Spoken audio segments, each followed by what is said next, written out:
सुप्रभात प्यारे बच्चों। जैसा कि हमने 2 लेसन इस बुक के +2 के ज्योग्राफी के क्लास में रिवाइज किए थे, उससे आगे आज हम एक तो हमने विश्व जनसंख्या किया था और एक भूगोल की प्रकृति के बारे में हमने विषय के बारे में हमने पढ़ा था। आज हम एक नया लेसन रिवीजन के तौर पर कर रहे हैं डिस्कस। और जैसा कि क्लास में हम करते थे एनसीईआरटी के क्वेश्चन, महत्वपूर्ण शब्दावलियाँ, रिफ्रेशर में से एमबीडी के रिफ्रेशर जो लगवाया हो उसमें से, और तीसरी चीज़ है very short answer. Same lesson में से ही वो क्वेश्चन रहेंगे आपके। आज हमारा जो नेक्स्ट लेसन है वो है जनसंख्या संगठन। यानी इससे पहले विश्व जनसंख्या के आंकड़ों पर हमने प्रकाश डाला था।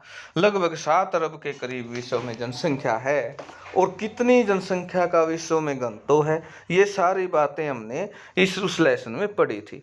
आज हमारा जो महत्वपूर्ण टॉपिक है वो है किसी जनसंख्या संगठन कि किसी भी देश में विविध प्रकार के लोग रहते हैं।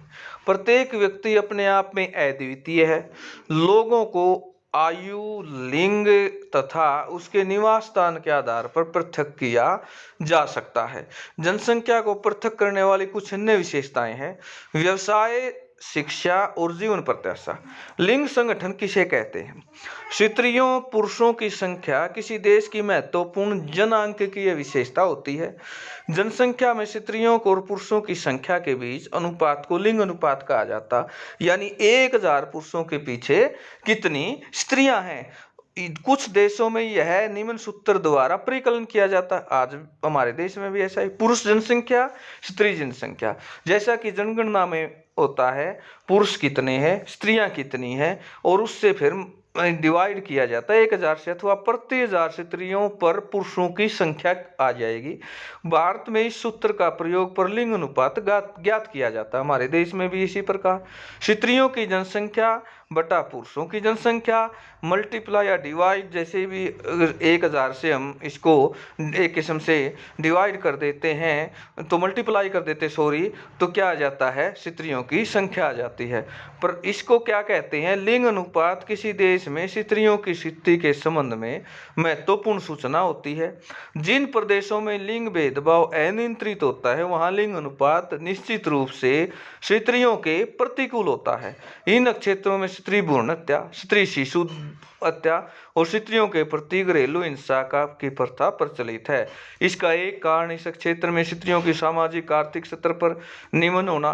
आपको स्मरण होना चाहिए कि जनसंख्या में अधिक स्त्रियों के होने का अर्थ यह नहीं कि उनका स्तर बेहतर है।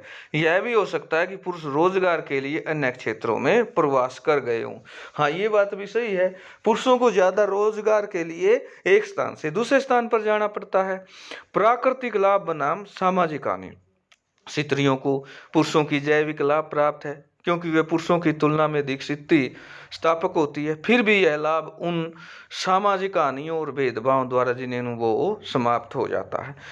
आगे है लिंग। विश्व में जनसंख्या का औसत लिंग अनुपात प्रति 100 स्त्रियों पर 102 पुरुष हैं। विश्व का तो बहुत फिर भी ठीक है। हम अपने देश का माने तो 1000 पुरुषों के पीछे लगभग 900 ऐसा कुछ आंकड़ा है। लिंग अनुपात में लेवेटिया के में दर्ज किया गया प्रति 100 स्त्रियों पर 85 पुरुष हैं। इसमें विपरीत लिंग अनुपात संयुक्त अरब अमीरात में दर्ज किया गया जहां प्रति 100 स्त्रियों पर 311 पुरुष हैं, यानी बहुत ज्यादा भी है लिंगानुपात के बारे में। लिंग अनुपात विश्व प्रतिरूप में विश्व के विकसित प्रदेशों में कोई अलग अंतर नहीं दिखाई पड़ता। संयुक्त राष्ट्र संघ द्वारा सूचीबद्ध 139 देशों में लिंग अनुपात स्त्रियों के लिए अनुकूल है, जबकि शेष 72 देशों में यह उनके लिए प्रतिकूल है। सामान्य एशिया में लिंग अनुपात निम्न है। चीन, भारत, सऊदी अरब, पाकिस्तान, अफगानिस्तान जैसे देशों में लिंग अनुपात और भी निम्न है। दूसरी ओर रूस सहित यूरोप में एक बड़े भाग में पुरुष अल्पसंख्या में है। यूरोप में अनेक देशों में पुरुषों की कमी है, वहां स्त्रियों की बेहतर स्थिति है। भूतकाल में विश्व के भागों में अत्यधिक पुरुष उत्प्रवास के कारण है। तो प्यारे बच्चों, आज हमने जनसंख्या संगठन की जो महत्वपूर्ण इकाई है वो है लिंगानुपात निकालने का तरीका। एक तो ये चीज, दूसरी है विश्व में इंडिया की अपेक्षा कितना अच्छा लिंगानुपात है, किस प्रकार इसको निकाला जाता है। एक 100 पुरुषों के पीछे 102 स्त्रियों का होना एक लिंगानुपात बहुत ही सही है। जैसे कि हम बात करें हमारे देश की, पांडिचेरी केरला की, तो ये कुछ महत्वपूर्ण चीजें हैं जो हमें सिखाती है। तो आज जो आप लर्न करेंगे काम वो है, मेन प्रश्न ये रहेगा कि लिंगानुपात निकालने के क्या तरीके हैं और विभिन्न देशों का लिंगानुपात क्या है। इतना आज का काम रहेगा।